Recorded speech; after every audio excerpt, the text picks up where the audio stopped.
Where am I pointing here? I'm not figuring it out. Let me give it a try here. I think I may have touched something here.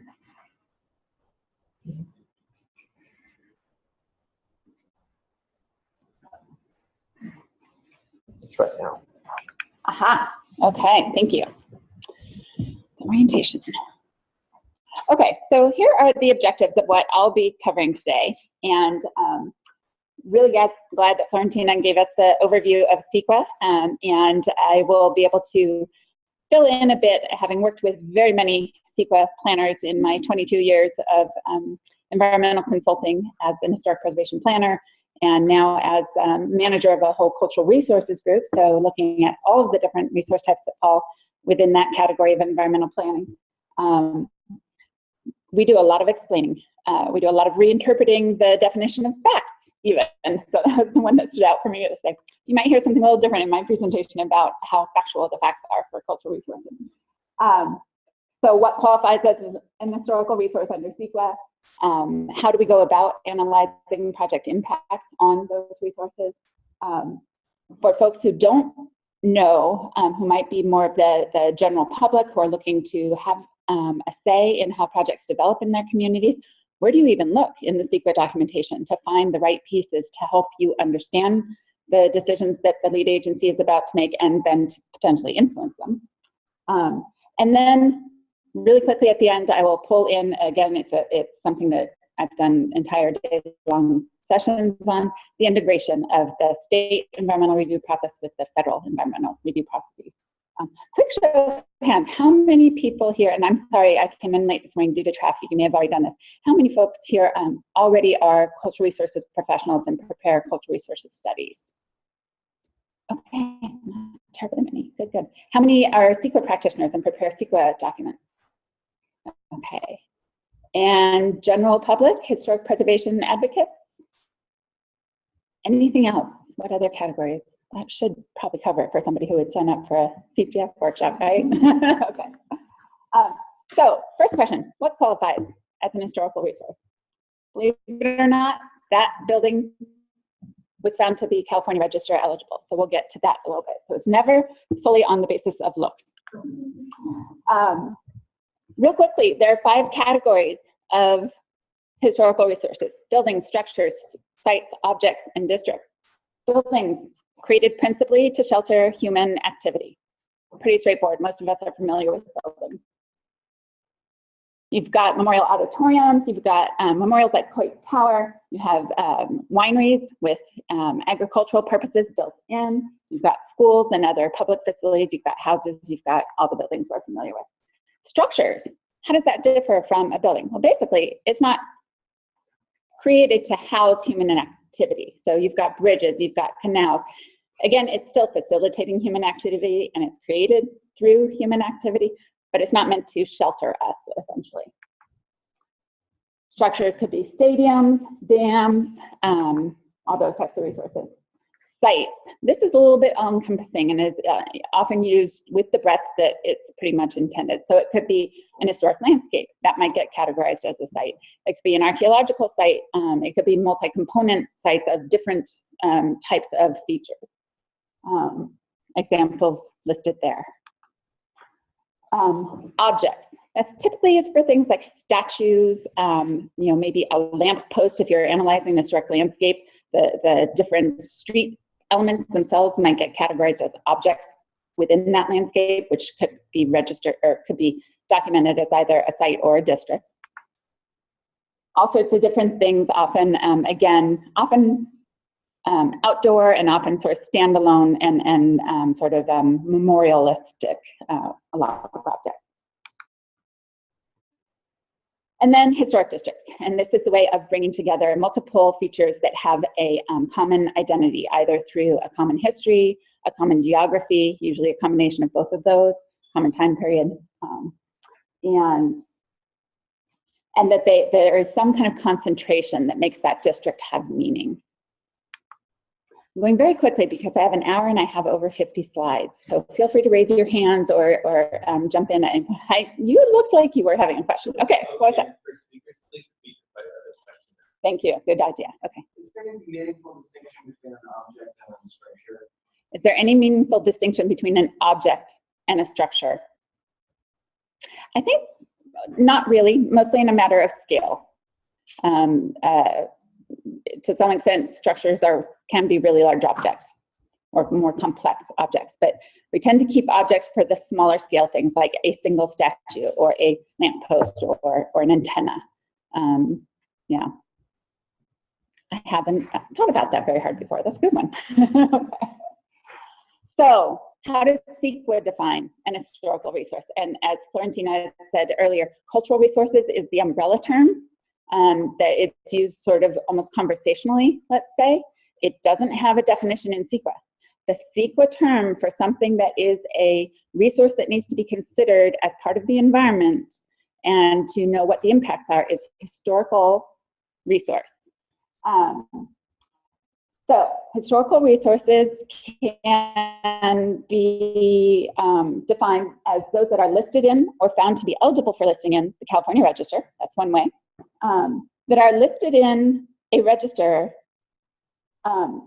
listed in or determined significant in a register that meets certain criteria. And that becomes very important. There's certain case law, and we'll probably go into that later in the case law section, that talks about whether or not a lead agency needs to consider resources in local registers as de facto CEQA historical resources. There is some gray area in that because of language in CEQA that says that those registers need to meet certain criteria and refers you over to a different section of the Public Resources Code. Just so on that, so like, and I think it's actually a real example of time reporting. So say like the Boys Club did a survey, in the 80s, and they turned it into the city because they didn't have one. That's not technically a historic survey. You could have used that as a local survey. Probably not. And let me repeat it for the webcam folks. So the question was, so for example, let's say in a local community, in the 1980s, the Boys Club conducted a survey and turned it into the city. Would that not necessarily be considered a local survey for the purposes of CEQA?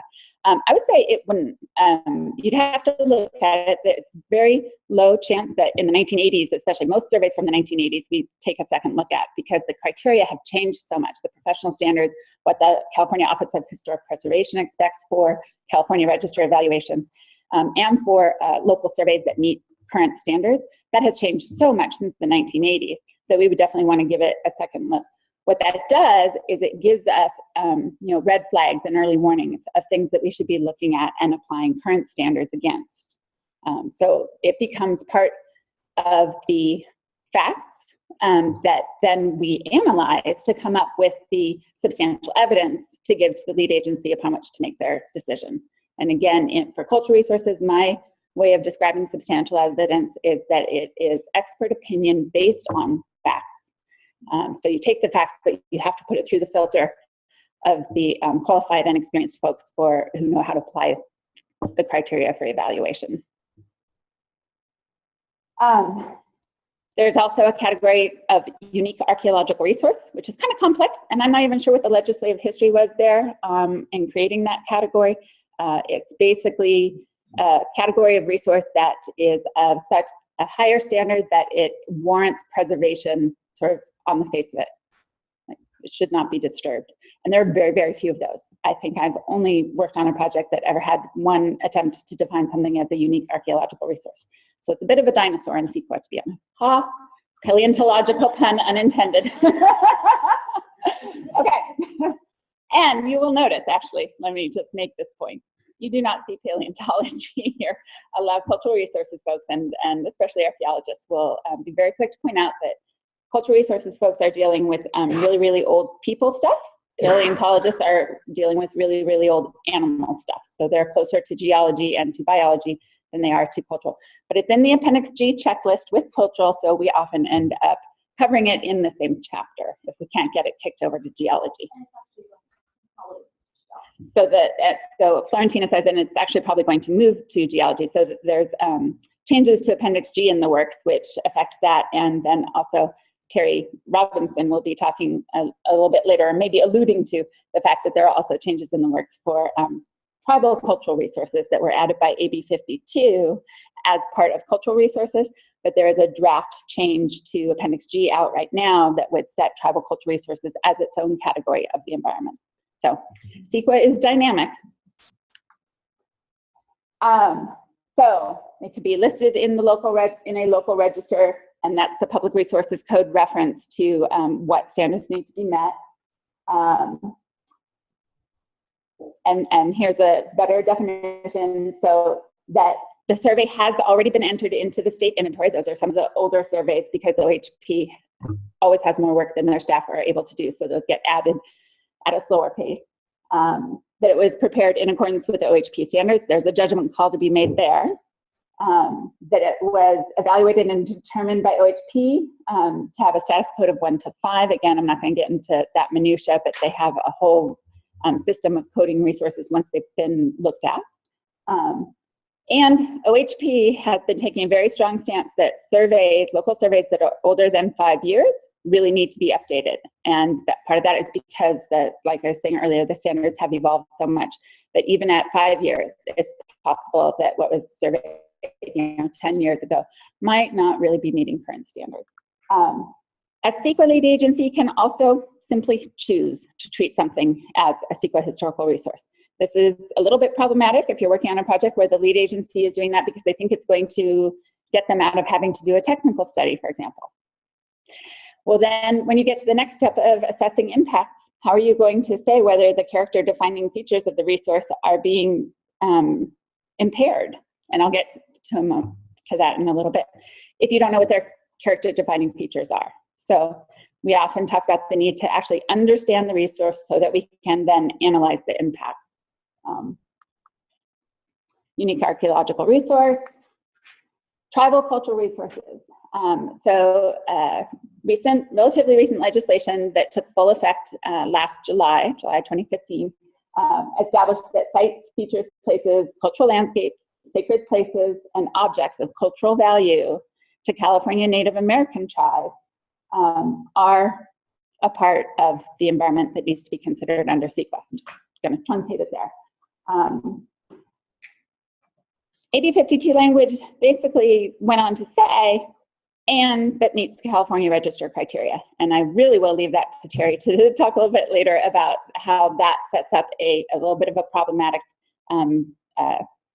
situation for letting the Native American tribes be the experts who tell you what those resources are, but then still needing to apply the California Register criteria. So it's a really new area and an area where we're all really still figuring out how to work with that within the CEQA environment.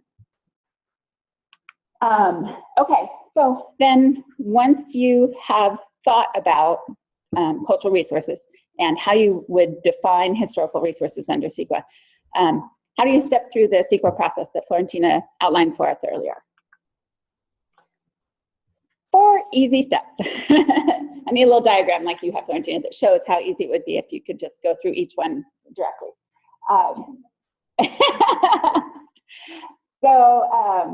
First you need to identify whether there are resources that could be affected by your project.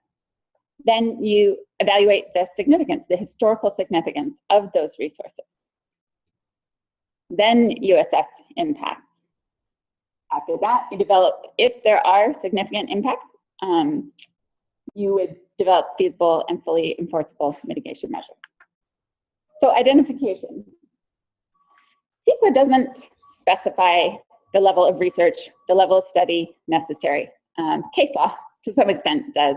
But the basic test is, would the lead agency have the substantial evidence necessary to support their evaluation of project impacts? Do they know enough about the resource? So sometimes you might have just a very simple identification of historic resources, and the documentation is very cut and dry. Other times your resource might be too complex, or the way the project is interacting with the resource might be much more complex, and you need to go a whole lot deeper in order to understand the resource well enough to know whether changes to that resource would impair it.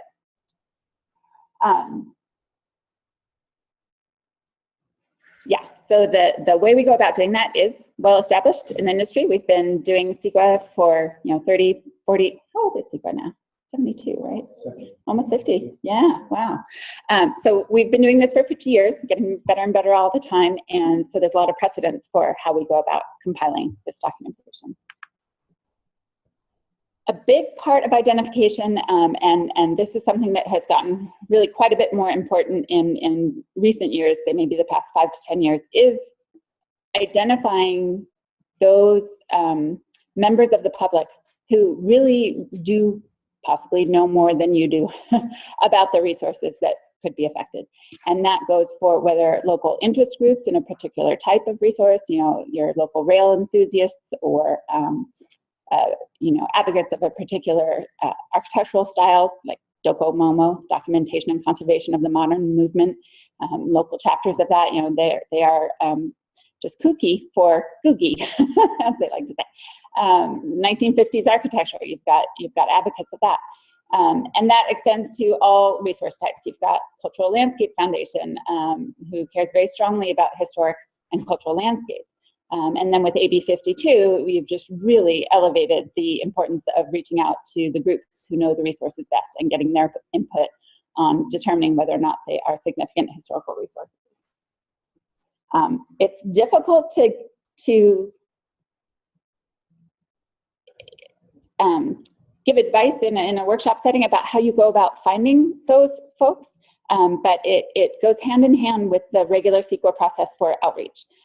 It's early during the scoping stage when you're deciding what kind of CEQA document to be done, making sure that historical associations in the vicinity of the project area are included on those early mailouts and invited to scoping meetings if those are being held, and that they are continue to be included in those general CEQA mailings throughout the project. And then based on feedback that you get, deciding whether you're also going to build in some specific outreach just to those organizations, just to talk about this piece of the CEQA process.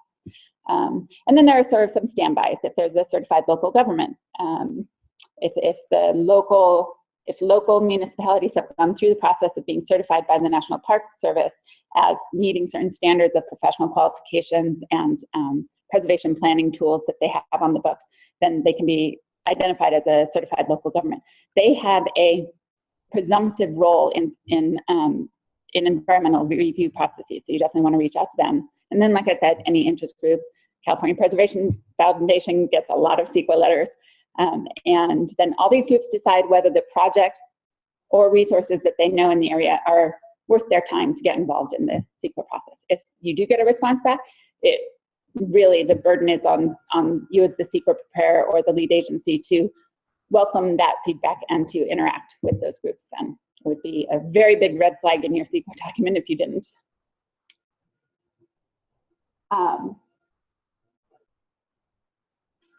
And the reason you want to contact, yes, question in the back. So by definition, those are special interest groups. Does the city or county still determine sustainable evidence? Oh, good question. So the question is, those are by definition special interest groups. Does the city or county, in other words, the lead agency, still ultimately get to be the one to identify historical resources? Yes. So the input from the interest groups, the public outreach and what have you, again, just like with the rest of CEQA, is evidence. You know, it's part of the evidence upon which decisions get made. In the case of identification of resources, it still needs to go through the filter of expert opinion and apply the criteria and sort of synthesize and weed out all of the evidence that was gathered, whether it was through research or survey or input from the interested public. All that gets combined together and put through the evaluation criteria, documented, and then the lead agency decides whether that evidence is what they agree with and want to put forward as their opinion, their finding about whether there are CEQA historical resources present. Another question? Yeah, it seems like many jurisdictions use for years as the property is deemed eligible, but it's true that process is somebody comes in, wants to demolish a building, and they know that the city planning will say, well, that building is 55 years old, so we deem it eligible to be listed. And then they refer you to historic preservation profession. Mm, I get called all the time from different cities yeah. for that very reason. So 50 years is significance. Not that there can be other reasons for something to be deemed eligible, like the architect or some special event happened there. But how does that play into? Yeah, I would say the cities, so the question is that it seems that a lot of people or even municipalities, agencies use 50 years as a threshold for somewhat automatically deciding that that a building, structure, site, object, or district is eligible. I would say I haven't encountered very many who go so far as to say that it is eligible just because it's 50 years old, but I do think that that is used as a screening criteria to then determine whether that resource needs to be referred to a qualified professional to conduct the evaluation. So sometimes you'll hear people talk about resource being potentially eligible. My read on that is everything in the built environment is potentially eligible because, excuse me, there really is no 50-year rule. I'll just put that right out there. Under National Register, it's that you should start looking at resources that are 50 years old. Pardon me. And that you need to meet special considerations if a resource is less than 50 years old to meet National Register criteria. But in the California Register criteria, there's actually no discussion of 50 years being an important filter. Thank you so much. So 50 years is something we've just all grown comfortable with as a way of weeding down, the whole built environment and whether it needs to be looked at. But you still have to decide whether there's historical significance, whether the property retains integrity to convey that significance, and whether it's eligible. But yes, it is often 50 years is often used as a screening criteria as the basis for what properties, what parcels you include in your survey population, etc. Yeah. Deemed eligible. That's it. And you're saying again for the webcam folks. Deemed eligible. Deemed eligible means that they're making a finding, and I think that any lead agency who is using that terminology really should be having a discussion about stopping that. Because if they're saying that they're making a finding that every thing in the built environment that is 50 years old or older is eligible, then that they're getting themselves into deep waters that they don't need to be in. Yeah. Question? So on this slide, I'd like to better understand a lead agency's obligation to identify and reach out to interested parties and individuals and other groups during the scoping process. Okay, so the question is to say more about a lead agency's obligation or sort of legal responsibility to reach out to other groups during the scoping process. Risk factor. There is no explicit obligation in CEQA, especially not about cultural resources in particular. So it's all about gauging your risk tolerance. And that's going to take into account the nature of the project, how disruptive it's being to the environment or to historical resources in particular, what is known yet about the historical resources in the project area. You're going to take that into account, and whether there are groups that have been involved in similar projects in the past, and whether there's a history of a relationship there. And your risk register is going to be on all sides of that. If you have contentious interactions in the past and you don't invite them again, well, the risk is pretty high that they're going to speak up again, and that you'll be behind the 8 ball if you didn't reach out to them to begin with. But if you have a really good relationship and you know from past projects that they don't have an interest in this kind of project and you don't reach out to them, your risk register is probably a lot lower. So these are the types of conversations that we're having with our clients all the time at the beginning of a CEQA project. And the question often is, what's your recommendation? And we say, let's have more of a conversation about how it's gone in the past and how you're feeling this project is going to be perceived by the community, and then what your risk tolerance is. We do a lot of projects where the lead agency knows they're going to get sued. And so they are, maybe they are driven more by schedule and they want an accelerated process. And so knowing they're going to get sued, it's just sort of one of the many things that might be a risk for lawsuit. And this is one of those areas that is often included as a tolerable risk, but it's such an easily avoidable one that we advocate strongly that they incorporate a good outreach and a good listening process at least at the scoping stage and also at the identification stage. Oh goodness, okay, I have got to move a lot faster. California, I'm going to leave this to Terry to talk about this afternoon. So evaluation of significance. This slide repeats some of what I showed earlier. So there's the idea that there is mandatory significance and presumptive significance, and then discretionary significance. So let me go back. Mandatory properties that are automatically listed in the California Register. So those are those that are already listed in the National Register. Those that have been formally determined eligible, and that gets interpreted a little bit differently. At a minimum, it means those that have gone through a formal determination of eligibility by the keeper of the National Register. A lot of people, because CEQA is so litigious, will also include resources that have gone through a formal determination of eligibility by the California SHPO. And so it's you lower your risk if you include both of those.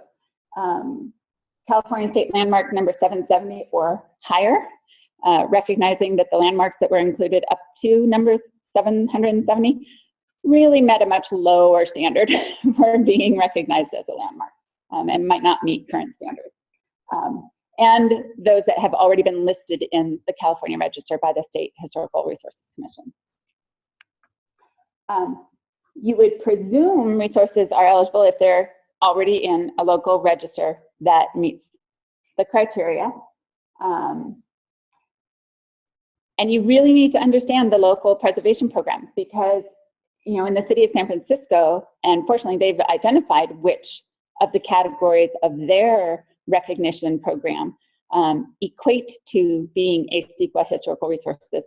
Not all lead agencies have done that. So you might have a local register, but you might also have a list of monuments. And those, you know, historical monuments might not actually meet CEQA criteria for being an historical resource. So you have to really get to know the planning context, the preservation planning context of that lead agency to know which of these presumptive categories apply to resources that you're including in your project study area.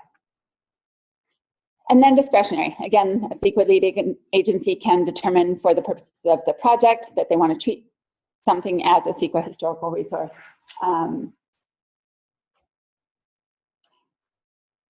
And I've already talked about the sort of risks of doing that earlier. So evaluation criteria, for folks who are familiar with the National Register criteria, the California Register really emulated that. So you've got the possibility of being significant under 4 criteria. And then if a resource is significant under 1 or more of those criteria, it needs to retain the qualities that help convey, help tell that story to the public seeing that resource of that significance. So criterion 1 is association with events that have made a significant contribution to the broad patterns of California's history. That could also be a contribution to local or national history as well, but the California Register, on the face of it, focuses on California history. So a fun example is the group building that was the Green Lab in San Francisco, where television was invented. Philo Farnsworth, here on the left, fiddling with the TV as people are wont to do. And that building is still standing, and it's not significant for its architecture, you know, kind of a dime a dozen early 20th century industrial building. But what happened in there has changed all of our lives dramatically, right? It's also significant for its association with Philo.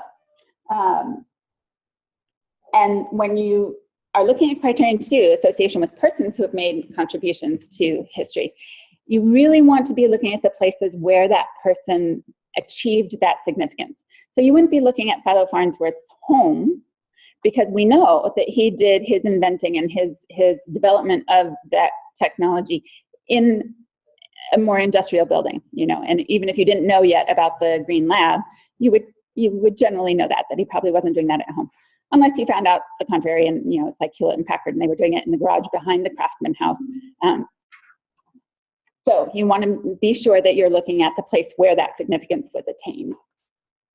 Criterion 3, this is the one that is most common and sort of intuitive for most folks, but having distinctive characteristics of a type, period, region, or style of architecture, or that represents a work of an important creative individual, or possesses high artistic values. That's the one that is sort of the catch-all for it's just kind of amazing, but it doesn't necessarily fall into a particular style or type or period.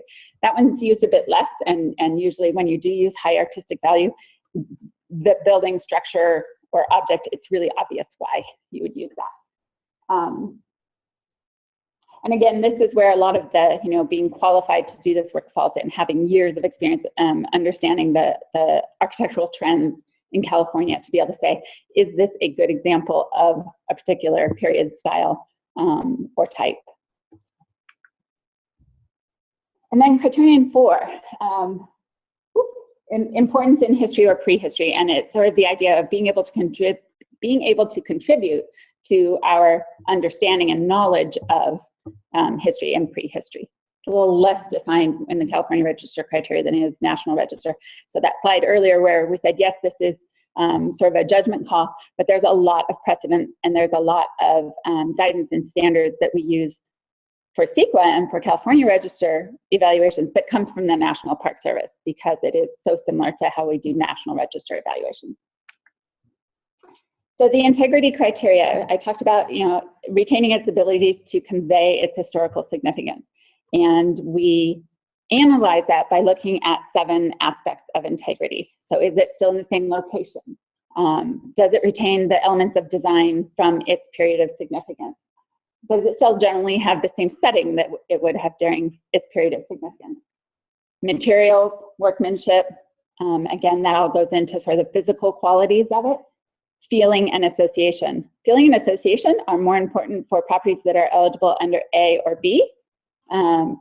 With the Farnsworth lab, when you're walking around, could you imagine what it was like when Farnsworth and his lab technicians were all going to work there and doing their work?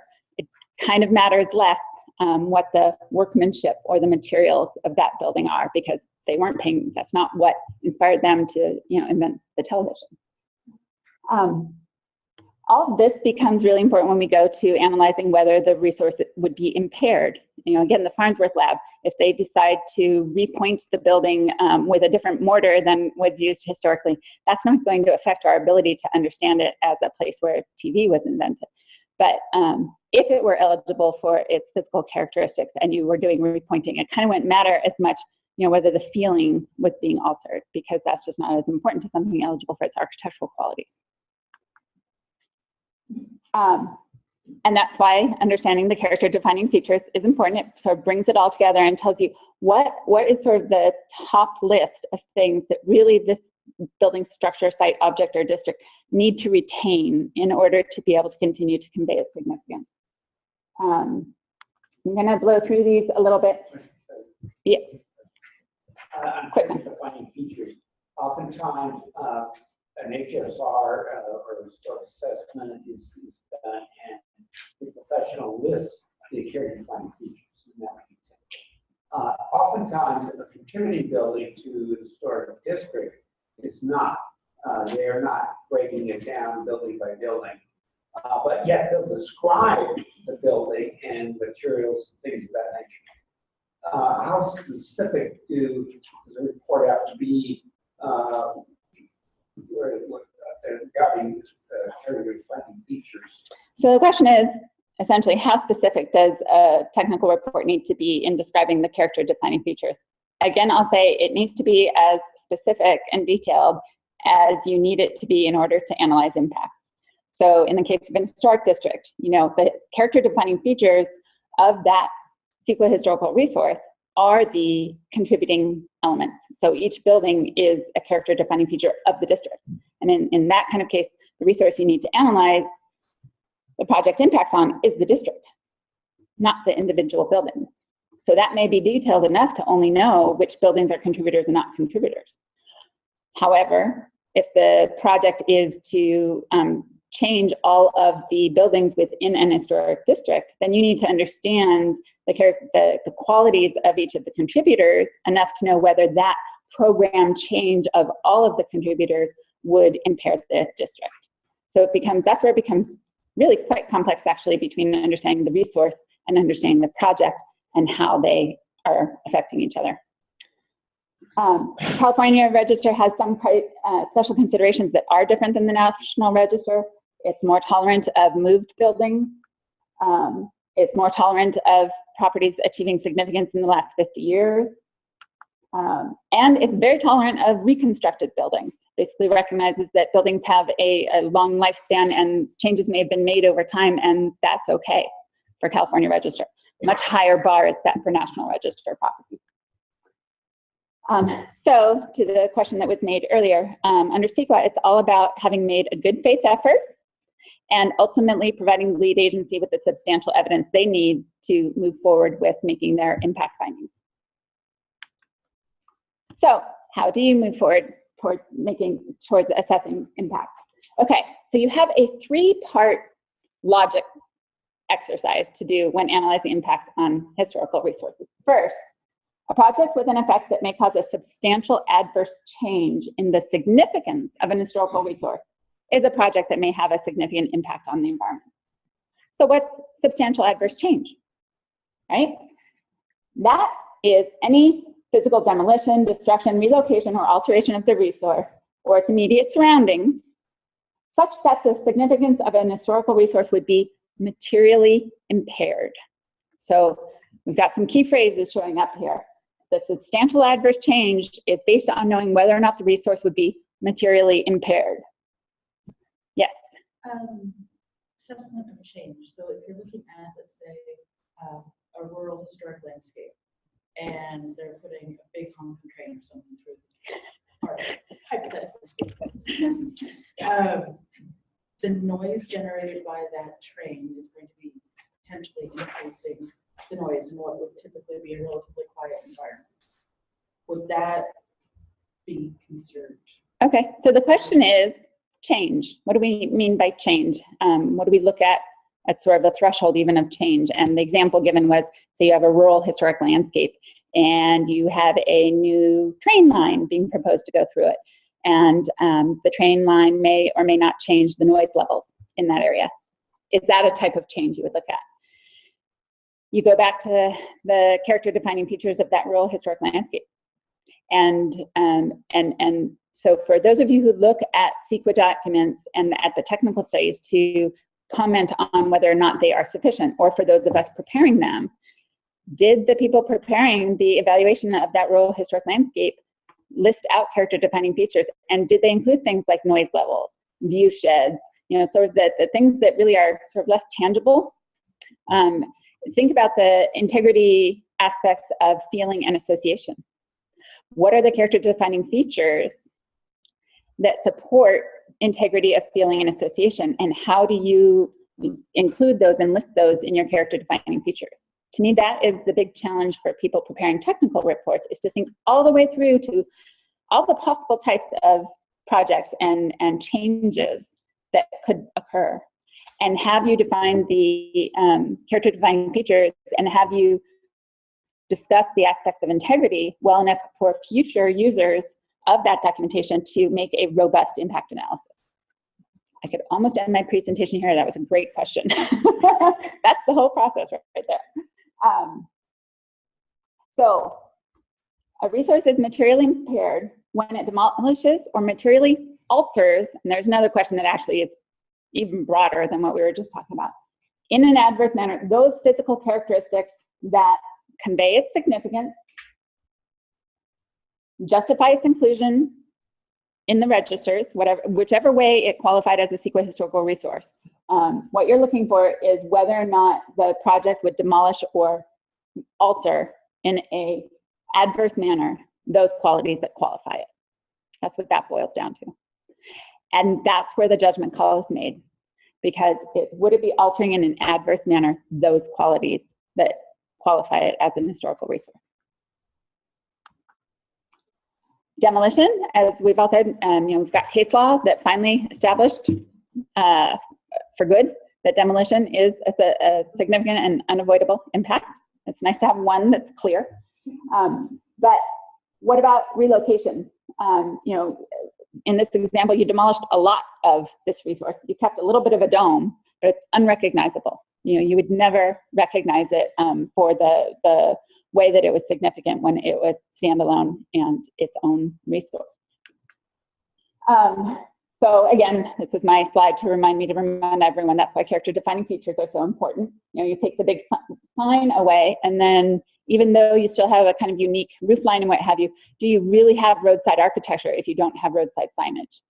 That's what that, you know, something to consider. I'm not sure I would, you know, any given project, you might analyze it a different way, but it's what you need to consider about why it was significant and what the change would do to that significance. You could have a lot of changes that have happened over time, some for the good, some for the bad, but you know, what is its current state and is it able to convey its historical significance, and would the proposed changes allow it to continue to do so? So quickly, where do you find all this in the documentation? Basically, you have 3 places to look. The technical reports, we've talked a lot about that, and the types of things you want to look at them.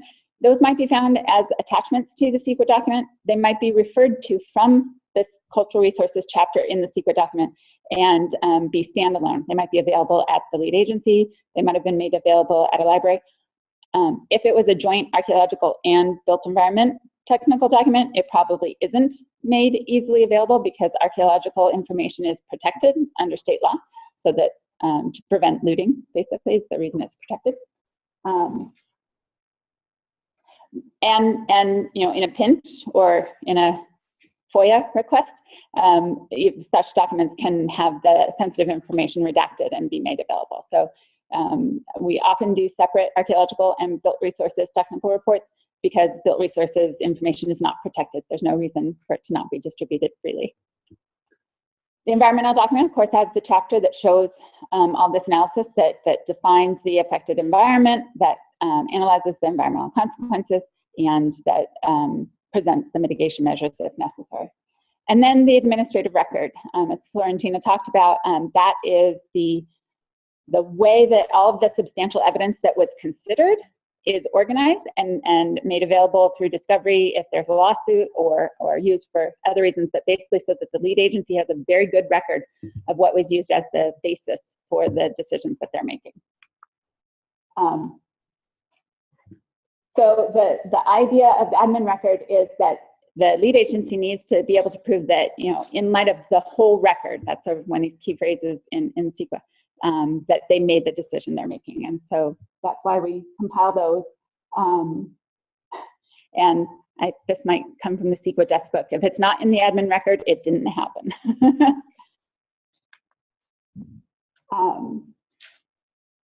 So, you know, especially in the days of online research, admin record is a bit of a challenge because we do so much just flitting around to our various databases, or, you know, even Googling things. If you're trying to figure out, you know, like Philo Farnsworth, you might find a lot on him. But you're supposed to capture a screenshot of each page you consulted, definitely of each page that you cited in the environmental document. That's the minimum standard. So the admin record can get really huge. And it can be a big part of preparing your CEQA documentation for those of you scoping out that effort and budgeting that effort. It can be surprisingly more work than you anticipated, especially if if anything changed along the way about how much documentation you needed to do, and you weren't anticipating at the beginning of the project that you were going to you know, encounter a whole landscape that needed to be documented or something like that. So a few slides on integrating California environmental regulatory processes and federal regulatory processes. First step, determine which ones are required. A lot of times smaller projects or local projects think that there's no federal trigger, but the federal trigger is any federal approval, money, permitting, essentially any federal involvement really then begs the question of you to be in contact with that federal lead agency to find out whether they consider it something that's going to trigger an environmental review. And that could be the National Environmental Policy Act review, NEPA, or Section 106 of the National Historic Preservation Act. Once you've had those conversations with the CEQA lead agency and the federal lead agency, you can talk about developing a plan for integrating those steps that are common to both processes. Outreach to the public, again, NEPA, CEQA, and 106 all require some form of outreach to the public. Where you often get in trouble is where CEQA and NEPA are moving forward together with a very robust public outreach program, but they never mention Section 106. Well, when you get to Section 106, SHPO is going to say, where's your 106 consultation? They'll say, look at all of our NEPA consultation. And SHPO will say, that's really nice. Now you get to do it all over again, because it wasn't done informing the public that they had an opportunity to comment under Section 106. And to establish a realistic, I should put a little carrot there and say realistic timeline that reflects coordinated schedules, because each of your lead agencies is going to have different ideas about what can be done in what timeframes, and depending on which review processes you're going through, you're going to have different interested parties, and different parties work on different timelines. I just was at a conference earlier this week, and somebody did a case study on a project in Corpus Christi where they were looking at Interstate 37, where it meets the Harbor Bridge. And Interstate 37 bisects an historically African-American community in Corpus Christi. And earlier studies had said that that bisecting of the neighborhood had ruined its potential to be eligible as an historic district. The community didn't agree. So Anglo-Texas architectural historians had looked at it from, looking at aerials and a planning perspective, and decided, oh, no integrity because it's been bisected. After 2 years of conducting an oral history program, come to find out, no, it never even occurred to that community that their neighborhood had been ruined. It actually, brought jobs and made it easier for them to get in and out of the neighborhood to get jobs, and they saw it as something that strengthened them. Who would have ever guessed? They also weren't willing to talk to those Anglo-Texan TxDOT people. It took 6 months to get the community to agree to even participate in that program. It took another 1.5 years to really get a good understanding of that historic district. So something that TxDOT wanted done in 3 months took 2 years. So again, you need to, during that scoping phase, be open to the idea that consultation is part of, is going to drive your environmental document schedule, unless you choose to take a higher level of risk and forego it. And so here's a list of some of the different authorities or regulations that you might need to consult under. NAGPRA is for Native American Graves Protection and Repatriation Act, if there's federal lands involved.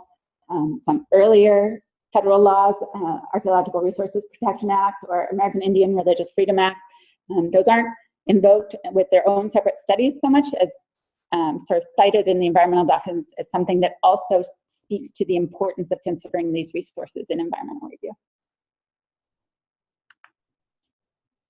So different things that you can do to integrate for better efficiency, defining the CEQA study area and the Section 106 area of potential effect together, and getting buy-in from both the CEQA lead agency and the federal lead agency at that point, so that everything that comes after, whether it's your survey population, that you're going out and identifying whether resources are present for CEQA historical resources or Section 106 historic properties, that you don't have to go out and resurvey again because you defined a smaller CEQA study area than SHPO will accept for the area of potential effect. Conducting your record search. Again, if you have that study area defined well, you send that record search off to the California Historic Resources Information System once, you do your research once, you do your technical study once. Again, consultation, being sure that you're telling the people you're consulting with everything you know about the project. If you do consultation under CEQA and you don't talk about there being federal involvement, and then later you realize that there is, well, you maybe have an issue then with credibility with the people you're trying to consult with, because they might feel like we're trying to sneak something by them. Technical reports, I talked about that. And then same with impact analysis. Not that the impact analysis has to turn out the same under CEQA as it does under Section 106, but you should really understand why if it doesn't. Question? What if in the process of going through and doing your impact analysis, you find that the EIR that was created, part of it relied on an insufficient technical report or an inadequately done one that came to erroneous conclusions? Erroneous is in the eye of the beholder. So the question is, what if you're looking at the impact analysis and you perceive that the impact analysis is based on technical findings that are flawed? Okay. That can't be proven to be flawed. Can be proven to be flawed. I might leave that for Roger to talk about some case law that has changed our ideas of that. But there's substantial evidence, and then there is, oh darn, thank you, fair argument. And yeah, hopefully Roger is going to be talking about that later. Well, and CEQA does talk about the experts and everything for that. I mean, that can happen, but it doesn't necessarily mean that the conclusions are wrong. But yeah, so Florentine is talking about CEQA allows for there to be a disagreement among experts. So first of all, there's the idea that it's disagreement among experts, so there needs to be a certain level of qualification to say that you're an expert. But CEQA gives the lead agency that latitude to say, I have these different opinions before me. I will look at which ones are based on substantial evidence, and we as the lead agency will decide which one we want to go with. And that's our finding about the technical identification of historical resources. Yeah. Thank you. Some more integration challenges, knowing that you have consistent project objectives. Are you analyzing the same project under each of the environmental reviews? That you have a consistent range of feasible alternatives. That's another good one. And even things like sequencing of mitigation measures. What we're finding, what I'm seeing a lot these days is that you might have mitigation measures in your CEQA document. A lot of agencies I'm working with are getting their CEQA done early and done all the way through to the record of decision. And then starting their federal reviews. And so they've committed to a range of mitigation measures. They've analyzed certain projects as part of their cumulative analysis. And then 2 or 3 years pass before they get to their Section 106. And by that time, your cumulative projects list really should be different. You do it differently under 106, talking about cumulative. You need to be able to talk about alternatives in Section 106. If you have an adverse effect, you need to be able to talk about ways to avoid that adverse effect. But if you already have the project cleared under CEQA, that gets dicey. So these are reasons why it's really good to have a well-integrated environmental review across state and federal reviews. There we go. Sorry, I ran over. Any other questions, John? I have a question for our remote audience. Great. The question is, how are interiors, public and private, of potential historic resources viewed or evaluated under CEQA? Okay. And if you could repeat that again. So the question is, how are interiors of buildings evaluated and reviewed under CEQA? That was it, right? Yeah. Again, CEQA is silent on that particular detail. So we look to professional standards and what the Office of Historic Preservation tends to say about that, even though they don't have an, oh, I should say this. The State Historic Preservation Office in California is the Office of Historic Preservation. It's the SHPO for purposes of Section 106 and other federal programs. It's OHP for its state programs, right? So you'll see both those acronyms. It's the same office. OHP does not have an official review role in CEQA.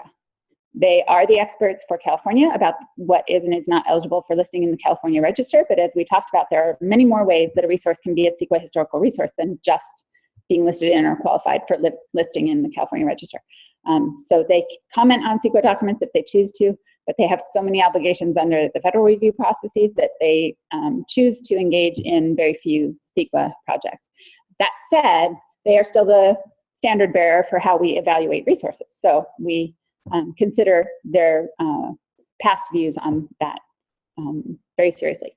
So with interiors, the general rule of thumb is if the building's primary purpose is as a public venue, then those spaces that are meant for the public should be considered when evaluating that resource. So the most obvious example is theaters. whether movie theaters or live performance theaters, what have you.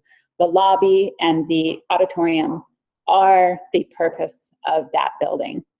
Yes, the exteriors are designed to draw attention and to give information about what shows are going on, what have you, but the experience of it really is intended to be those two main interior spaces.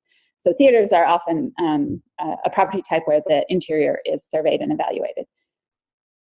Beyond that, it's all gray area, I would say. I don't perceive there being a strong consensus among professionals about other property types that 100% necessarily need to have the interior considered. But it's the same as with any other resource. You need to be considering what was the building's function, what was the design intent when it was designed, how important was the interior when that property was came into being. If there is a historic structures report that identifies interior features as character-defining features, and that historic structures report was part of the listing on the National Register, then that technical report would define the character-defining features of that. Not necessarily. So the question is, if there's an historic structures report, which is really done for, HSRs are typically created for management of historic properties to have a very detailed understanding of the architectural qualities so that you can then come up with the programs for taking care of it physically, basically. If the HSR identifies interior spaces as character-defining features of a resource that has been listed in the California Register or National Register, the question or the suggestion was that then that HSR is what establishes the characteristics that need to be treated as character-defining features. I would say that, like a lot of other studies, that study would have been prepared for a slightly different purpose. So if there was a listing, the listing is what defines the character-defining features first. Yes, additional studies can be done to further define it, but we really need to understand why the HSR was prepared in the first place. Was it prepared by people who were thinking about the character-defining features for purposes other than just like architectural treatment? Because this is probably a longer discussion offline, but I see a lot of HSRs that are prepared really more for maintenance than for understanding the qualities that convey significance. And they're prepared by people with a different perspective on that. So I'll revert to Florentina's phrase, it depends. Question back there. Question about criterion one, Probably. Ooh, maybe. Thank you. My question is sort of, I wanted to reference the language on the slide, but criterion one. Okay.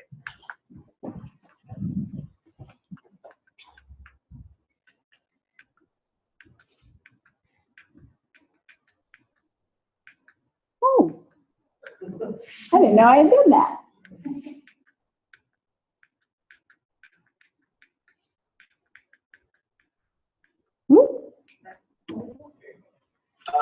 So it does say there that the basis for criterion one are events and broad patterns of California history and cultural heritage.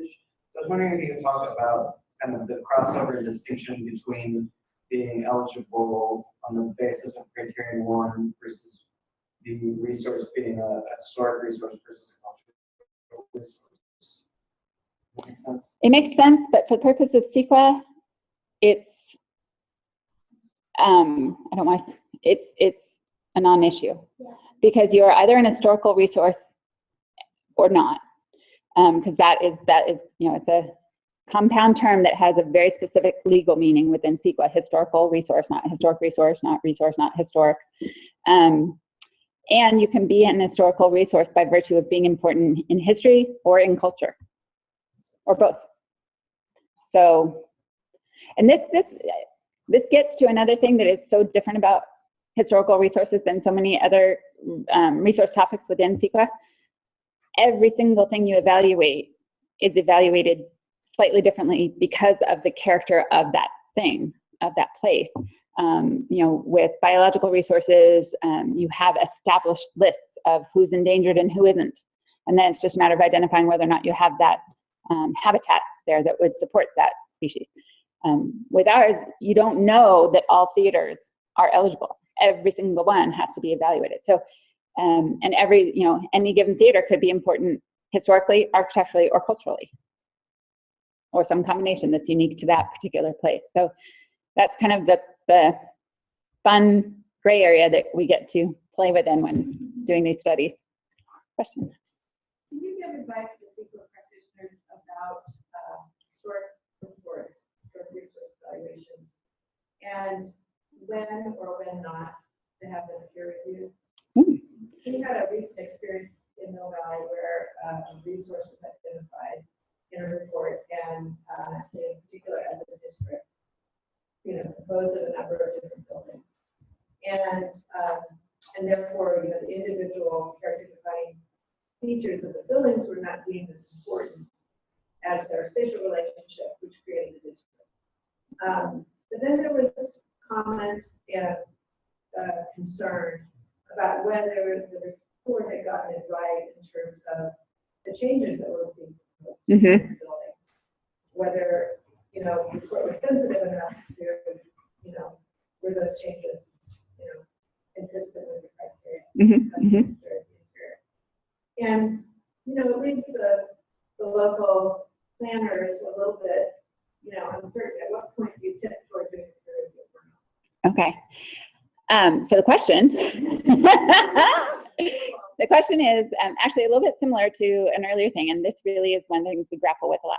The question was, when you've had a technical report prepared, historic resource evaluation, or whatever you might call it, what advice would I have for how a lead agency decides whether to have that technical report peer reviewed? And the example was here in Mill Valley, a technical report had been prepared and had identified an historic district with the individual buildings being the character defining features of the district. But then when analyzing project impacts, was that fine enough detail to know whether the project was having an impact on those individual buildings, and whether the influence on those individual buildings is what should be being studied, is the other side of that coin. It depends. I think if, and you added the clarification that it leaves the local planning staff in a bit of a quandary. And that does happen a lot, where you're stuck between the local preservation advocates saying that's not the right way to look at the resource. And, you know, they have a certain expertise because they have chosen to advocate for the heritage of that community. So, you know, they have a good voice in that discussion. You have the qualified professionals who have maybe looked at a lot of these types of resources before and are considering a broader context and a broader comparative base. And then you also have whether or not the folks who prepared the technical report were really thinking ahead about the CEQA effect, or whether this is an older report that was prepared for different reasons. Again, going back to what I mentioned in an earlier response, what was the purpose of that technical report, and was it deliberately queuing up for having enough information to do this CEQA impact analysis? I think a peer review is almost, again, risk register. So if you have a peer review done and the peer review says, I would have gone a different direction here, then you have two different expert opinions and the lead agency is still in the quandary of deciding which one to choose, but you have more evidence out there for the public to know that the lead agency makes the decision based on a broader range of substantial evidence. So that's a little bit more defensible under CEQA. It might also get you in deeper hot water with your local advocates, because now you might be deciding to have done the peer review. It may come out in favor of what the local advocates were saying, but you still choose to go with the other one. But you're legally a bit more defensible.